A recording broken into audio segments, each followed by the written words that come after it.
Episode के start में हम देखते हैं जोहून ट्री ऑफ लाइफ पेड़ पे बोली लगाता है। क्वोन भी ऐसा ही करता है। उसे भी पता है इस पेड़ के बारे में पुराने जमाने में एक लेजेंडरी रूलर हुआ करता था। अमर होने के चाहत में उसने इस पौधे को पागलों की तरह ढूंढता रहा। पिछले टाइमलाइन में जब रेलिक ने जोहून के शरीर पर पॉइजन दिया था, तब ट्री ऑफ लाइफ के फल ने उसकी जान बचाई। और उस समय वो फल कौवन के पास था। इसीलिए जोहून को उसके गंदे काम करने पड़ते थे। जोहून सोचता है, अगर यह उसके हाथ लगाया तो मेरा दोबारा से वही फ्यूचर शुरू होगा, मुझे इसे जीतना होगा। यह आदमी बताता है कि यह पेड़ मर्दानी जैसी ताकत को बढ़ाता है। ये सुनकर जोहून बोलता, हाय, इसको पता नहीं ये पेड़ क्या कर सकता है। सभी लोग बोली लगाते हैं, कौन 10 मिलियन से बोली लगाता है और बोली 100 मिलियन तक पहुंच जाती है जोहून। फिर आयरीन को बोली लगाने को बोलता है और वो 150 मिलियन लगा देती है। कावन बोलता है, वो लड़की बोली क्या लगा रही है, और वो 160 मिलियन लगा देता है। सीवून बोलता है, वो आयरीन होल्टन है, सबसे अमीर फैमिली में से, हम पैसों के मुकाबले उनसे जीत नहीं सकते। एंड वेल आयरीन $300 मिलियन लगा देती है। क्वॉन भी लगाता है, लेकिन सी वून उसे ऐसा करने से रोक देता है जिससे वह पेड़ जोहून को मिल जाता है। सीन चेंज होता है। ऑक्शन वाले लोग उनका सामान लेकर आते हैं। जोहून आयरीन को शुक्रिया बोलता है क्योंकि आयरीन ने उसकी मदद की। पेड़ को जीतने में आयरीन बोलती है, कोई बात नहीं, लेकिन क्या तुमने मेरी बैड लक का तरीका ढूंढ निकाला। जोहून बोलता है कि मैं तुम्हें कुछ नहीं दूंगा, बल्कि तुम्हें मुझे देना होगा, जैसे कि कोई चीज़ जो तुम्हारे पीछे पड़ी है वो बात कर रहा होता है। रेलिक बैंकरप्सी की आयरीन बोलती है, मुझे याद नहीं आ रहा। जोहून बोलता है, तुम्हारे शरीर पर कोई टैटू नहीं है क्या। ये सुनकर वो शौक होती है। जोहून बताता है, बॉन्ड रेलिक एक रेलिक है जो अपने ऑनर पर निशान छोड़ देते हैं, जैसे कि ससाकी के हाथ पर था। वो एक सबूत था, फ्यूचर गाइड से उसे मिला था। नॉर्मल रिलेक्स की तरह उन्हें इस्तेमाल नहीं कर सकते, सिर्फ उनका ऑनर ही उनका इस्तेमाल कर सकता है।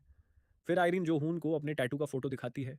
जोहून सोचता है यह पैरासाइटिक रेलिक है जो काफ़ी रेयर होते हैं और अपने ऑनर को इन्फेक्ट करते हैं। जोहून बोलता है ये इतना आसान नहीं होगा, हम मिलकर कोई उपाय ढूंढ निकालेंगे, और अपना फ़ोन नंबर आयरीन को देता है। जोहून सोचता है अगर मैं इसकी पावर नहीं ले सकता तो क्या मैं इसे अपने पास रखूंगा। फिर ऑक्शन वाले ट्री ऑफ लाइफ और बाकी आइटम्स ला देते हैं और कहते हैं अगर आप चाहो तो हम इसे उठाकर आपके घर पहुंचा सकते हैं। जोहून अपना फ़ोन से नोबुरू को फ़ोन लगाता है, पर वो उसका फ़ोन नहीं उठाते क्योंकि यह तीनों जोहून के पैसे लेकर यहाँ से भाग रहे होते हैं और सोचते हैं कि अब वो अमीर होने वाले हैं। लेकिन सिल्वर एक्स उन सभी को ढूंढ लेता है। जोहून वहां आकर बोलता है, तुम्हारी हिम्मत कैसे हुई मेरे पैसे लेकर भागने की, अब तुम्हें सजा मिलेगी। फिर वह एक पत्थर बाहर निकालता है जो उसने ऑक्शन से जीता था और उसका इस्तेमाल करता है, जिससे एक बड़ा बेबीलोन जैसा पुराना लॉकआउट होता है। जोहून बताता है, ये कहावत है, आंख के बदले आंख, दांत के बदले दांत। ये काउंटर रेलिक है जो अपने दुश्मन के अटैक को रिफ्लेक्ट करता है। जोहून कहता है, आंख के बदले आंख, दांत के बदले दांत और धोखा के बदले धोखा, जिससे इन तीनों के हाथ में हथकड़ी बन जाते हैं और अब यह सब रेलिक के टारगेट बन चुके होते हैं। जोहून बोलता है, अगर तुम लोगों ने मुझे दोबारा धोखा देना का सोचा भी तो तुम्हारे टुकड़े टुकड़े हो जाएंगे। यह सुनकर तीनों डर जाते हैं। सीन बदलता है। जोहून बोलता है, तुम लोगों को इस पेड़ से फल को तोड़ना है। पेड़ काफी गुस्से में होता है। फिर नोबरू उसे शांत करने लगता है। पेड़ को उसके हाथ अच्छे लगते हैं, जो देखकर जोहून समझ जाता है इन तीनों के पास एफिनिटी ज्यादा होगी, इसीलिए पेड़ उन्हें पसंद कर रहा है। जोहून ने पेड़ को डोमिनेंस से उसे कंट्रोल करने की कोशिश की थी, लेकिन पेड़ उसकी बात नहीं माना था। वैसे भी इन तीनों की एफिनिटी अच्छी है, ये लोग पेड़ की देखभाल कर लेंगे। फिर जोहून को अननोन नंबर से कॉल आता है। वो देखकर पहचान जाता है, ये कौन है। और फिर कौन बोलता है, मुझ पता है आयरीन ने वो ट्री ऑफ लाइफ तुम्हें दिया है, उसके बारे में बात करना चाहता हूँ। लेकिन जोहून बात करने से मना कर देता है, जिसे क्वोन को बहुत गुस्सा आता है। तभी सिवुन बोलता है, मैं उस ट्री ऑफ लाइफ को लेकर आऊँगा, बदले में आपको मुझे कंपनी के रिलैक्स का एक्सेस देना होगा। और वैसे भी वो एक आम इंसान है, इतना मुश्किल नहीं होगा। जोहून एक बार में बैठा होता है और सोचता है सिल्वर एक्स ने उसे पहले ही बता दिया था कि कुछ लोगों से उसे खतरा है। फिर भी जोहून वेट कर रहा होता है। तभी वहां पर सीवून आता और कहता है, क्या तुम जोहून हो। लेकिन वो उसको जवाब नहीं देता है और सोचता है ये यहाँ अकेले ही आया, शायद वो लोग मुझ कम समझ रहे। और इसके पास एक रेलिक भी है। सीवून जोहून पर गुस्सा करने लगता है। जोहून उसके पेट पर मारकर नीचे गिरा देता है और कहता है, तुमने तो मुझे डरा दिया। सीवून बोलता है, मेरे सामने नाटक मत करो कि तुम मुझे नहीं जानते। है, हम मिडास ऑक्शन में मिले थे। जोहून बोलता है, मुझे याद आया है तुम उस बुढ़े कोन के चमचे हो। यह सुनकर सीवून को बहुत ज्यादा गुस्सा आ जाता है। वो अपना कंपोजर खो देता है, जिससे उसकी डोमिनेंस कमजोर हो जाती है। जोहून भी यही चाहता था, क्योंकि डोमिनेंस इंसान के दिमाग के स्टेट पर डिपेंड करता है। अब वो हाई ग्रेड रिलैक्स का इस्तेमाल नहीं कर सकता। जोहून बताता है, क्वोन ने मुझे कॉल किया था कि उसे वो पेड़ के आलमंड्स इतने ज़्यादा चाहिए। क्या यह सुनकर सीवून उस पर रेलिक फेंक देता है, लेकिन जोहून को कुछ नहीं होता। फिर वो सीवून का सिर उसे टेबल के नीचे गिरा देते हैं और बोलता है, तुम्हारा डोमिनेंस कमज़ोर होने से उसने मुझ पर कम नहीं किया। सीवून पूछता है, तुम्हें यह सब कैसे पता? लेकिन जो हून कोई जवाब नहीं देता है और बोलता है, अब मैं यह रेलिक अपने पास रख लेता हूँ। रेलिक जोहून की डोमिनेंस देखकर खुशी से उसे अपना ऑनर मान लेता है।